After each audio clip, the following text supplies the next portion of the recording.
بسم اللہ الرحمن الرحیم۔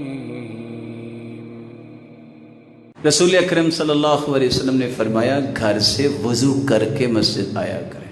کوئی حرج نہیں، مسجد سے بھی وضو کیا جا سکتا ہے، لیکن آپ کا طریقہ مبارک کیا تھا؟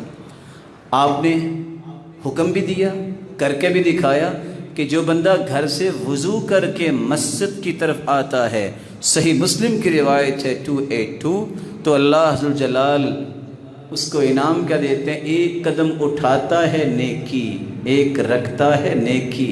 اور دوسری روایت کے الفاظ ہیں 10 حسنات۔ صحیح ترغیب کی روایت ہے 394، ایک قدم اٹھتا ہے 10 نیکیاں، رکھتا ہے تو 10 نیکیاں۔ تیسرا انعام، وہ مسجد میں آ کے پڑھتا ہے نماز جماعت سے، لیکن اللہ اس کو اجر صرف جماعت کا 27 نمازوں کا نہیں دیتے، اجر من حضرہا، مسجد میں جتنے لوگ نماز پڑھ رہے ہیں سب کو ان کی نمازوں کا اجر، یہ جو وضو کر کے آیا ہے ان سب کے برابر اس اکیلے کو اجر ملتا ہے۔ چوتھا انعام، یہ اللہ ذو الجلال کا مہمان ہے، وَحَقٌّ عَلَى الْمَزُورِ أَن يُكْرِمَ الزَّائِرِ، اللہ نے حق رکھا ہے جو میرا مہمان بنے گا اس کی مہمان نوازی پھر میں کروں گا۔ پانچواں انعام، تبشبش اللہ کما یتبشبش اہل الغائب بطلعتی، کسی کا بھائی کسی کا بیٹا اللہ سب کی حفاظت فرما دے، گم ہو جائے تو ملے تو کتنی خوشی ہوتی ہے، اتنی خوشی انسانوں کو نہیں ہوتی جتنی اس بندے کے وضو کر کے مسجد آنے پہ میرے رب کو خوشی ہوتی۔ چھٹا انعام، رسول اللہ صلی اللہ علیہ وسلم نے فرمایا غفر اللہ لہ ذنوبا، وہ نماز میں کھڑا ہوتا ہے، نماز پڑھ کے فارغ ہوتا ہے، اس کا گناہ کو بچتا ہی نہیں ہے، اللہ سارے گناہ معاف کر دیتا ہے۔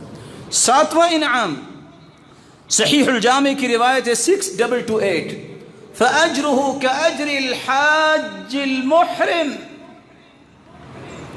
وہ نکلا تو بھونگا بلوچا سے اپنے گھر سے تھا، مسجد میں نماز پڑھی، اجر اس کے نامہ اعمال میں وہ لکھا جائے گا کہ احرام باندھ کے یہ حج کرنے گیا اور حج کر کے واپس آ گیا۔ ایک نماز، یہاں تسلی ہے ان بھائیوں بہنوں بزرگوں اور بیٹوں کے لیے جو کہتے ہیں بس کیا وبائیں آئی حج کے نعمت سے محروم ہو گئے۔ آپ یہ عمل کر لیں، حج کا ثواب تو یہاں بھی آپ کو مل سکتا ہے۔ صبح فجر کی نماز با جماعت پڑھ کے ذکر کریں اور 2 رکعتیں اشراق کی پڑھ لیں، حج عمرے کا اجر و ثواب تو پھر بھی مل جائے گا۔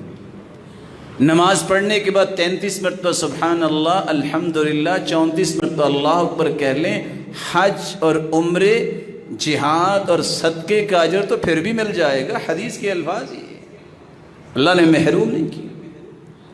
اس سنت کو زندہ کیجئے، گھر سے وضو کر کے آیا کریں مسجد میں۔